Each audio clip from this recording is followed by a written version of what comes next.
Can't wait.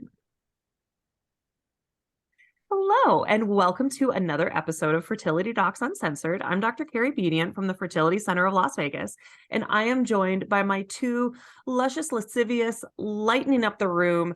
Lascivious? I Lascivious is don't a know. bad. I That's guess bad, isn't no, lascivious isn't bad. It's maybe not great. I was thinking about a couple of other adjectives, but I did it Luscious. How more on about the fly, luscious? so Luscious I did sounds not have better. well-prepared adjectives today. I apologize.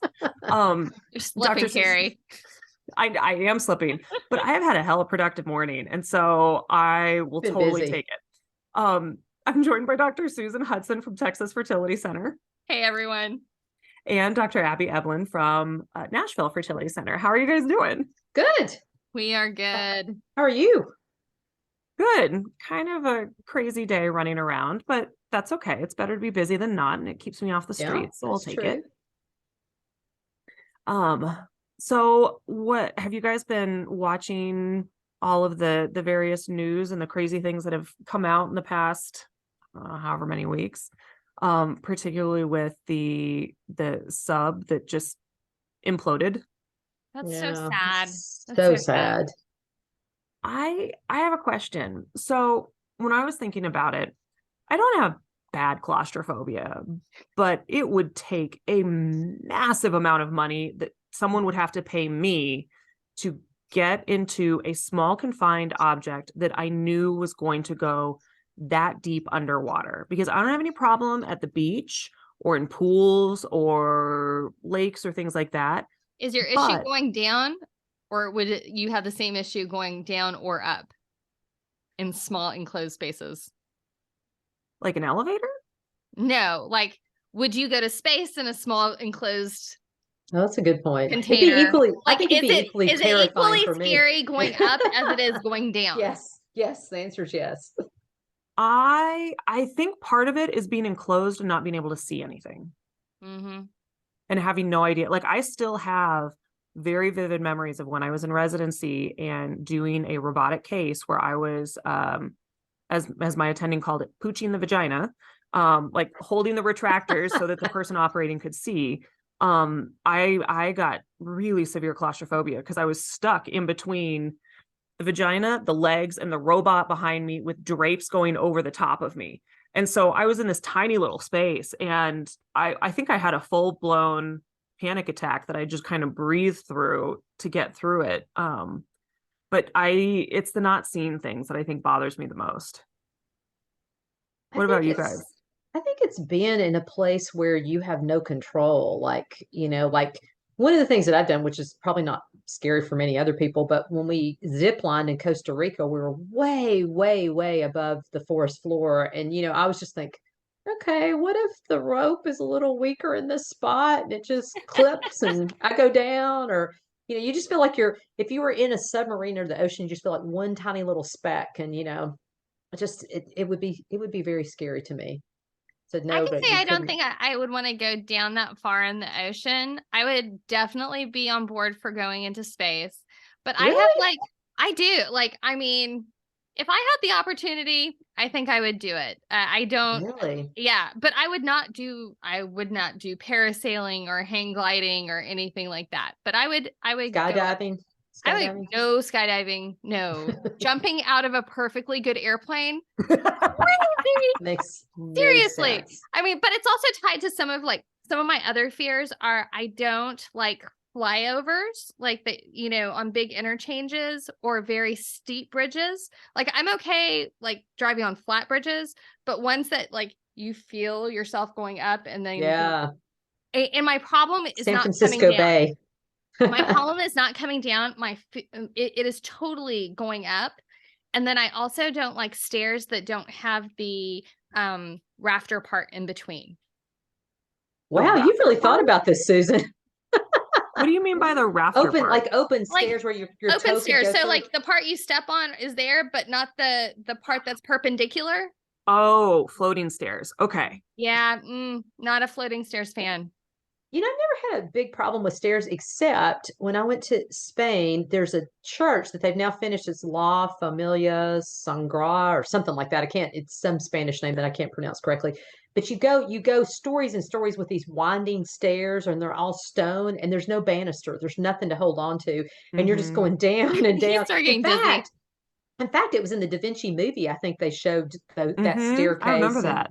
oh yeah, I was like holding onto the wall. I'm like, I feel like I'm gonna fall down these stairs. It was really scary. I have a memory of when I was a kid and we were at a bank or a furniture store or something, and they had one of those staircases, and I was sitting there with my legs hanging out, Oh. and I don't think I like fell, but I started having the thought process of like, this probably is not a brilliant idea. And I think I was probably all of like 4 or 5. Okay. So this has been a long time coming. We got to go to the Stanley Cup final, I and know. How cool is that? it was phenomenal. But we were in nosebleeder seats, like way high up. And when you're on those balconies, so that T-Mobile Arena is Oh yeah. amazing and it's well suited for watching hockey because there's not a bad seat in the whole place. But part of the reason why Really. there's not a bad seat is because it's so steep when you're on the balcony. And so I was walking from the nice handrail on the staircase into the middle of the row where my seat was. And the first time I did it, I'm like, oh my God, I'm going to fall off. I am going to like tumble down and I'm going to land on the ice in one giant splat. And it was horrifying. Like by the end of the game, I was better with it, but oof. My cousin has made a good point about her. She's like, she doesn't have a fear of heights. Her fear is of edges. Like, and it makes sense because it's like, I can go into a plane, no problem. What's the hotel in Vegas that you like look off and it looks like you're about to like drop off the earth? You The know, Strat. yeah. I'm like, no. Oh yeah. No. We were once sitting at dinner on the Strat, and they've got a rotating restaurant at the top, and all of a sudden I see a body fall like through the window, and I'm like, oh my God, did somebody just jump? No, they have a bungee jumping experience from the top. And so Oh throughout the yeah, entire I've seen dinner, that I saw stratosphere. bodies coming down. Oh gosh, But that's like terrifying. that place in Chicago where you can go Sears, lay on the Sears Tower. Sears Yeah, but Tower. it's not the named Sears something Tower else. anymore. It's It's something named else. something else now, but you walk out and it looks like you're like jumping out of the window. No. No, But you can send not me in okay. space. Yeah, it's really scary. That's weird. I think I'll just weird. keep my feet on the ground and not really go anywhere high. That'd be better. I think we But should you just have answer a the listener skydiving question. family, Abby. I know I'm in the wrong family. Yeah, not okay. Any of it. All right. All right. So what questions do we have? Okay, so here's our first one. Hello, docs. Thank you so much for the most helpful podcast on fertility. Thank you so much. That's very sweet. We are meeting with our fertility doctor next week. We will go into significant debt and plan to do one round of IVF. No holding back. IVF. I am 35, trying for 4 years with one miscarriage, diffuse adeno, endometriosis with laparoscopy, and PCOS. No male factor. Clomid letrozole didn't work. Actually, you know what? We need to not do this question. For our editor, we're going to go back. All right. Our question for today is, when is IVF not the best course for recurrent pregnancy loss? I have 2 living children, 7 and 4, no complications. And trying for a third over the last 2.5 years, I've had 4 miscarriages. Blighted ovum, miscarriage at 11 weeks, no cause found, miscarriage at 16 weeks, could not test fetus, but it was not the 3 main trisomies. Trisomy 21, termination at 16 weeks. I've now had 3 DNCs and a DNE in 41. Recurrent pregnancy loss panel found no issues but suspect clotting. Trying to decide if IVF with PGTA. AMH is low at 0.48, but other metrics good for 40 plus, about 12 follicles. I'm a poor responder. First round 3 eggs, second round 5 eggs with omnitrope and Clomid, 2 blasts sent each time, 0 euploid. RE says quality good, quality bad, and I get pregnant quickly. Is IVF really more likely to be successful than natural pregnancy?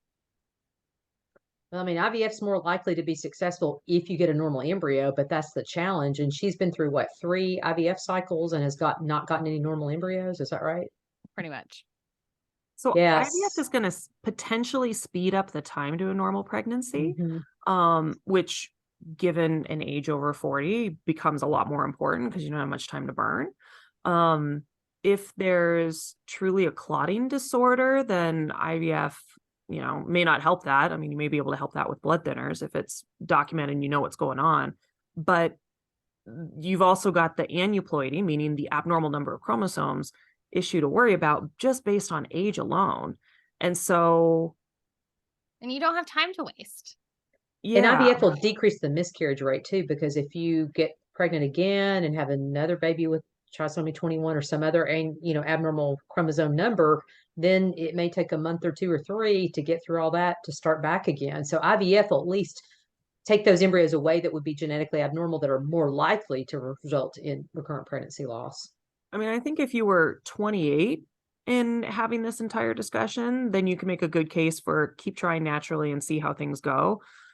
Because if you come back 2 years later and nothing's happened, you don't have a baby yet, then at that point you can say, okay, I'm going to do IVF. You don't really have the time to burn. So some of it depends on how you're feeling emotionally. We have some patients who have a ton of stamina and they are not, it's not that they're not fazed by the miscarriages. It's just that they're able to put their head down and keep going.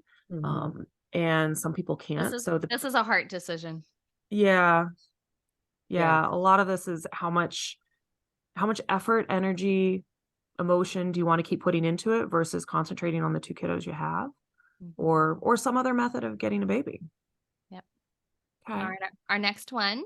Hello, thank you for the podcast. It has replaced Googling and thus lowered my anxiety while dealing with my fertility. Thank you. Yay! Glad to hear that. That is actually like our purpose statement, I think. That is our mission statement is to crush Dr. Google. Yes. That's right. I am 35 and we've been trying to conceive for a little over a year. All diagnosis complete. My test AMH 4.55, FSH 6.96, estradiol 54. AFC was 5 to 7 on the left, 0 to 2 on the right, but I also have a chocolate cyst on that side. Husband has a good count, 40 million, 21 to 34% motility, 2 to 3.5 morphology. We were given the choice between IUI and IVF. Luckily, insurance covers both. Is it worth a try at IUI or should we just jump into IVF? Would like to have 2 kids and the possibility to freeze any extra embryos is very appealing. Is it likely that we could have extra embryos? Could the cyst cause issues with egg retrieval? Thank you. How old is she?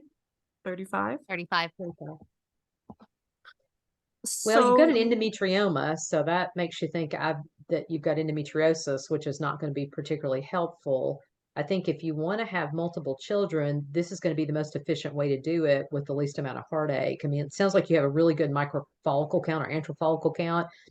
So if you go through IVF, you're probably going to stimulate pretty well. I mean, I would say pretty comparable to what any other 35 or the way any other 35-year-old would stimulate. And if you're lucky, you may not ever have to go through the actual retrieval process again if you have 2 or 3 genetically normal embryos. So, I mean, I think you could do either, but I think to, maximize your time and get pregnant more quickly, I think IVF would be the best route to go, in my opinion. I've seen some patients do kind of a hybrid in this situation where they do the IVF first. They get the embryos out, they see what they get, they do the genetic testing, they know everything. And then depending on what they get, particularly if it's lower numbers, like you only have 1 or maybe 2, what they'll do is they'll try some IUIs, assuming that their tubes are open and everything else looks good. They'll try a couple of IUIs because if you get it, it means that you've gotten 1 baby from IUI and you've got embryos on ice and you only had to do 1 retrieval to get there. And so later on, you might have a few more options.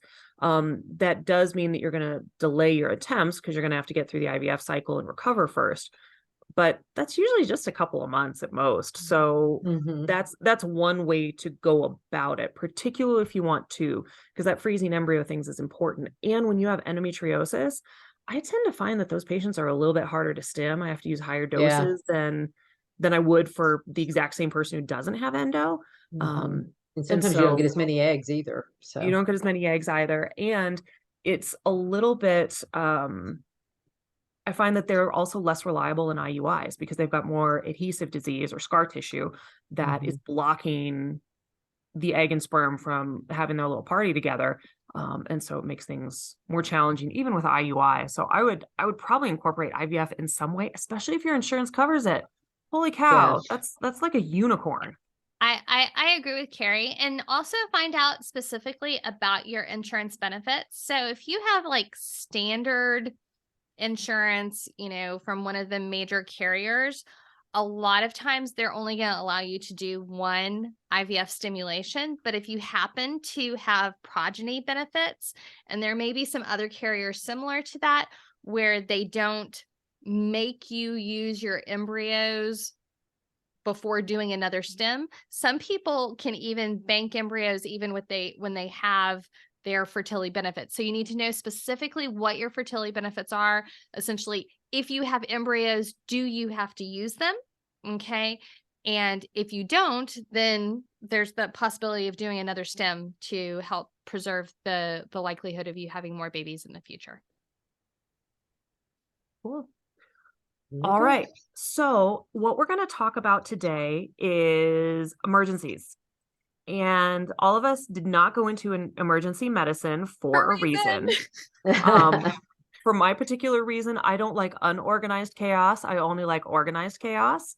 And so the wonderful thing about fertility treatment and what we do is that there's really very few emergencies that actually are legit. And when I say legit, I mean something that will mobilize one or more people to actively do something right at that instant versus the next day. There's a lot of urgent things. Mm-hmm.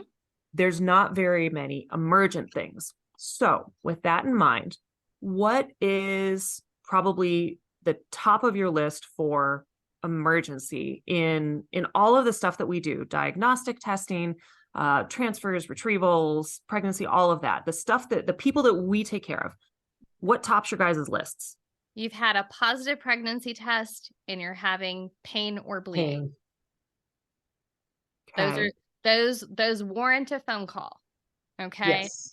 And just so that our listeners know that just because we have hours that are, whether they're 7:30 to 4:30 or whatever the hours of your doctor is, you can call the office. There is going to be some sort of on-call service that the message is going to tell you that you can contact, that you can get a hold of your doctor or one of their partners that will help you walk through it. You are not alone. Mm-hmm.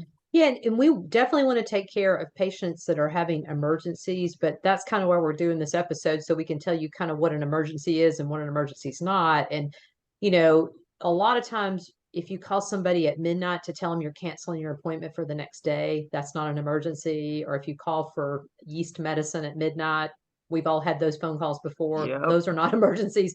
And we're sleeping, so we won't be particularly happy when you call us in the middle of the night for those things. But if if it's pain, if it's bleeding, those are emergencies, and we do want those phone calls, even in the middle of the night. Mm-hmm. Absolutely. Because we want you to be safe. And like we've mentioned before, part of our job is to think about worst case scenario and make sure you're not in that worst case scenario.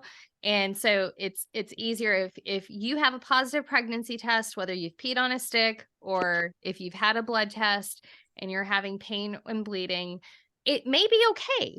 And most of the time it is, but let us help go through the algorithm we know in our brains to make sure that you are safe and you are healthy. And when you're talking to that patient on the phone, what are the things that when you hear it, you think, okay, everybody needs to get up and go to the office, go to the emergency room, do actually get out of the house to do? First of all, I want to talk to the patient themselves. Yes, exactly. Do not have your partner call me. Yes. Okay. If you are so bad off that your partner is calling me, it should be in the car on the way to the ER. Yeah. Yes. Okay. So let's say the patient's on the phone, and what things that she's saying would make you say, okay, you need to go right now? Pain, particularly if it's on one side, and particularly if they're pregnant. If somebody's having pain, there's no way that anyone can listen to you and examine you and assess you over the phone. You need to go to the emergency room. You need to have somebody a physician that can actually examine you, particularly or preferably do a pelvic exam. Although I will tell you, I have a lot of patients that go to emergency rooms and no one ever does a pelvic exam. They just do an ultrasound. But somebody needs to at least see you, check your vital signs, your blood pressure, your pulse, those sorts of things. Those give us a better sense of what's going on. We also, want to check, your blood count to make sure you're not bleeding internally. So somebody needs to be Specifically, able if to you have not had evidence of a pregnancy in your uterus already. So we're thinking about you've had a positive pregnancy test. You haven't had any ultrasounds. We don't know if there's a baby we in don't know your what's going uterus. on. Right. Yeah. Because we're worried about an ectopic pregnancy or a pregnancy in the wrong place. And so that time period is like the 2 weeks after your positive pregnancy test. It doesn't necessarily extend into once you are confirmed pregnant with a pregnancy in the uterus. We're still worried about that. We still want to hear about that. But the level of urgency versus emergency is very different because the biggest thing that can actually kill you has already been ruled out. And so we approach that differently. So when we say you have to go get checked out with bleeding in an early pregnancy, know that that's where the distinction is. And that's what we're thinking about. So any pregnant woman with bleeding doesn't have to, haul over to the emergency room immediately. So with bleeding, if you are ever soaking a thick maxi pad, not the little bitty thin panty liner type things that any people wear nowadays, but a thick maxi pad in an hour for 2 hours in a row, you need to call your doctor and probably be going to a local emergency room. And when we're saying go to an emergency room, we're meaning like a real emergency room, not an urgent care clinic. Yeah, right. Ideally, not a standalone emergency room. We need somewhere that you can go, you can be evaluated expeditiously. And if you need emergency treatment like surgery, that you can get it without having to get transferred to another facility. Now, if you live in the middle of nowhere and there's nothing like that, and you just need to get somewhere close where there's a doctor, do that because they'll get you where you need to be. But if you're like, I'm 5 minutes equidistance to an urgent care clinic versus a real ER, go to the real ER. And also figure out where your doctor sees patients. We'll have patients sometimes that will be in a different state or even be like an hour away from us. And, an hour does sound like a long amount of time, if you're having severe pain. But honestly, if you go into that emergency room, it'll take you at least an hour, hour and a half to get evaluated. And then if they have to transfer to you to a hospital where we are able to operate on you, that can be a whole big rigmarole. So usually if you're within an hour, sometimes even an hour and a half range, and I talked to your doctor about this, but probably it's just better for you to pack up and go to whatever that hospital is where your doctor can immediately come and see you and evaluate you and potentially do surgery if that needs to be done. And a good thing is also know that sometimes your reproductive endocrinologist can work with your local OB-GYN. So I know as for all of us, we have patients who do live long distances away. I mean, I have a good percent of my patients that are 3 hours away from where I typically am. And I work with the OB-GYNs that are local to be like, hey, I'm worried about this. We're sending your patient to the ER to have them checked out for that type of thing. So that's really important. And know that we do work together. You do, just because you're seeing your reproductive endocrinologist doesn't mean that your OB-GYN's out of the picture. So you mentioned, Susan, about bleeding, and you said if you're soaking a pad, and you gave kind of specifics. What if somebody's just spotting when they wipe, or if they have blood in their underwear? What would you suggest at that point? If you know that you have an intrauterine pregnancy, okay, I would say if you're very, very, very anxious, you can contact your doctor, okay, but you can probably give them a call first thing in the morning. Mm-hmm. What are the things that can happen right after retrieval in particular that make you start to worry and merit a call right at that moment? So I think anytime somebody has really bad pain, if they feel really dizzy, because when we do egg retrievals, we put a needle through the vaginal wall into the ovary, and the ovary has lots of blood supply to it. And so we're relying on your clotting system to clot. And 99.9% of the time that works just fine, but sometimes it doesn't. And so if you continue to have ongoing bleeding, you can start to feel lightheaded, you can start to feel dizzy, you start to have a lot of abdominal pain that's not relieved by pain medicine. Those are all things that, immediately you want to call and talk to your doctor. Absolutely.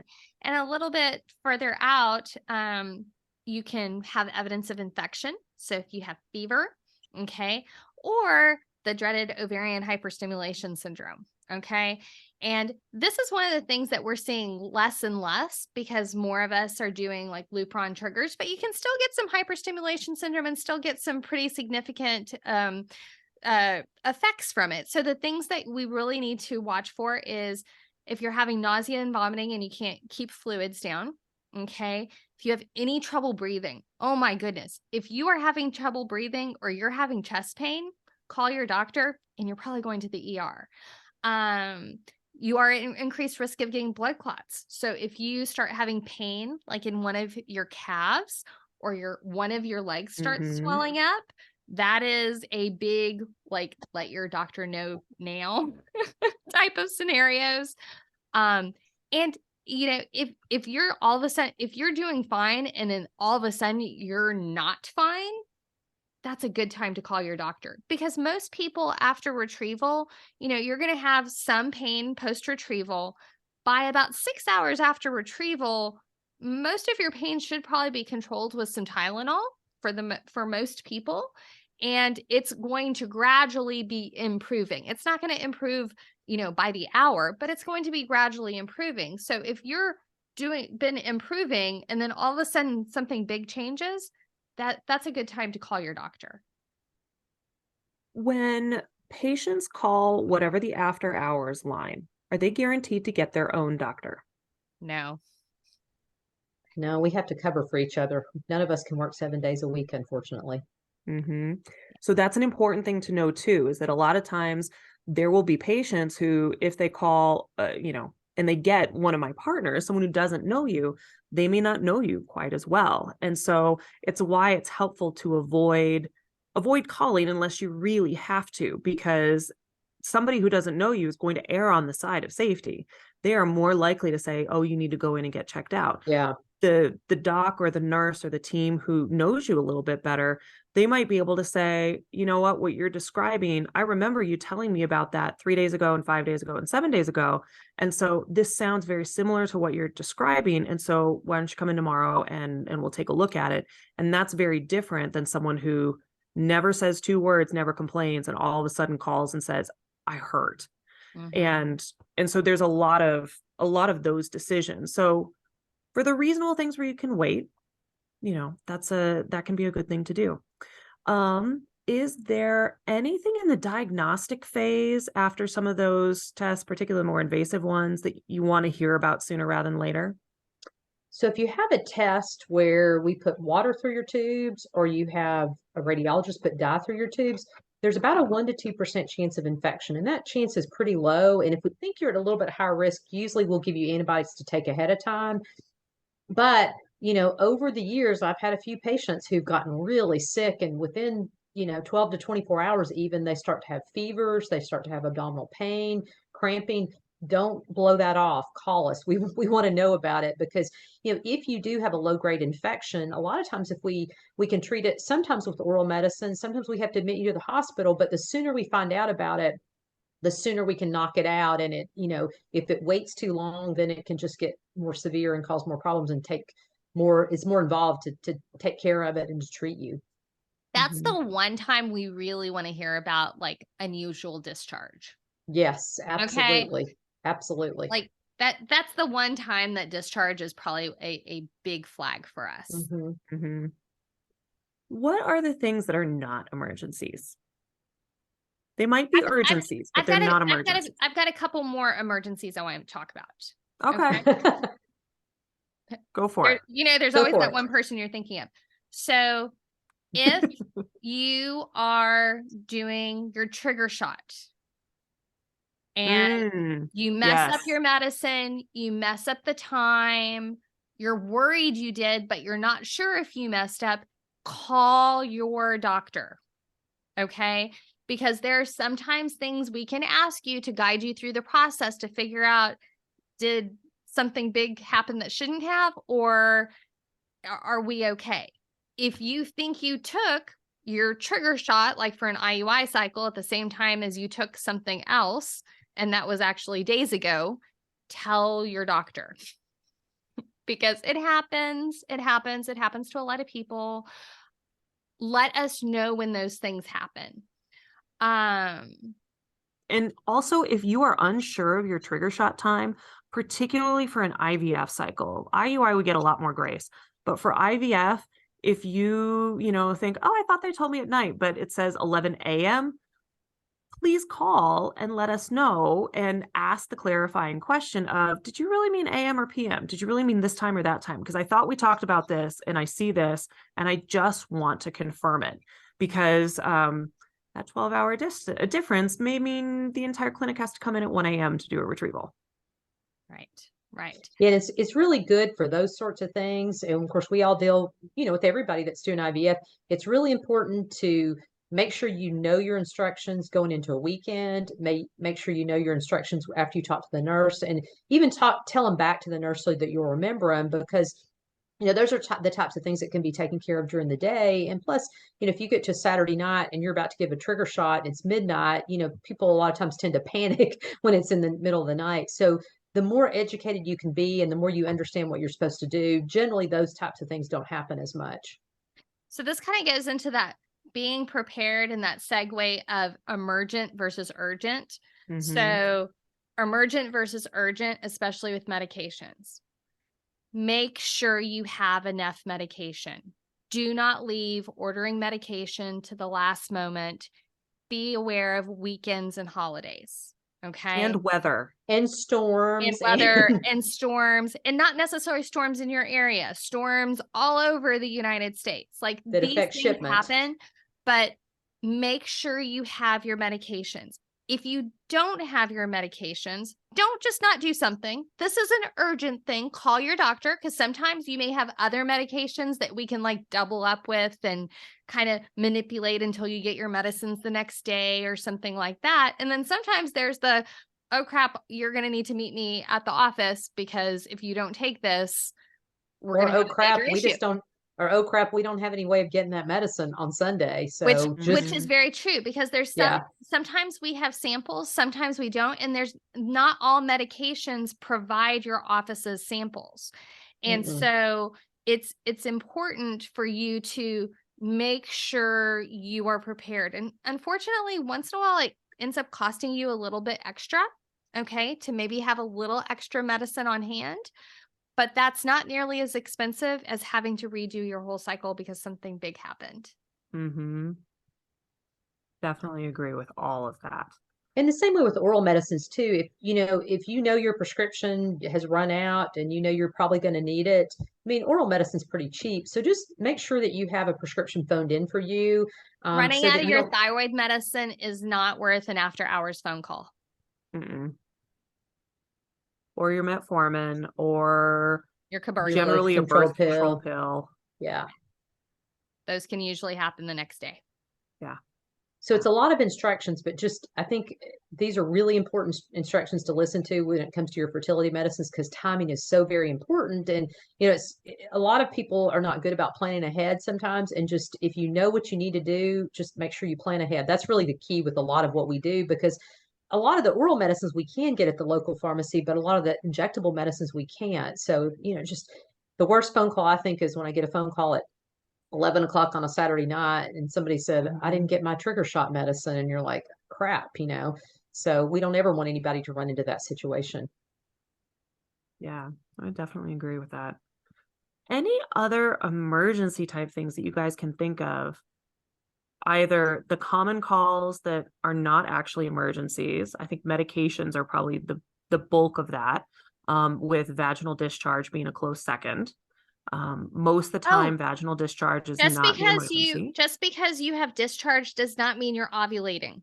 Okay. Yes. If your estrogen level is high, which often correlates with ovulation in a natural cycle or an IUI cycle, but they're not necessarily directly related. So our IVFers who are listening and you've been stimulating for like 5 days and you're starting to have white discharge like you're ovulating, you're not ovulating. We're giving pretty strong meds to counteract that. And even if it's one of those things where if you are ovulating, there's really not a whole lot that we can do about it. And you're probably not ovulating because we've already given you the medications to avoid that, because that is one of our number one pet peeves of, damn it, we got her this far and then the eggs just released and now I can't go get them. Like that is very disappointing to patients. It is infuriating to physicians because we take this personally as well. And so when those eggs escape without our permission, we're not control happy. freaks. What makes us good is we're control freaks. And Yep. that really irritates the bejesus out of us. That's right. All right. Well, I think we have covered pretty much all of the big stuff, the bleeding, the pain, the what's urgent, the what's not urgent. So to our audience, thank you so much for listening. Be sure to tune in next week for more. And we have a conference coming up in October 28th, 2023 in New Braunfels, Texas. So between San Antonio and Austin.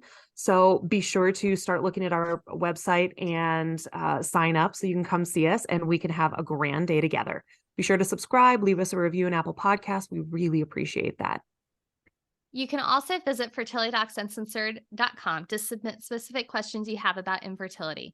All questions will be answered on the podcast anonymously for our Ask the Doc segment, so don't hold back. We love your episode ideas. Let us know what you want to hear. And again, we want to see you at the conference. Come see us. It'll be a great time in New Braunfels. As always, this podcast is intended for entertainment. It's not a substitute for medical advice from your physician.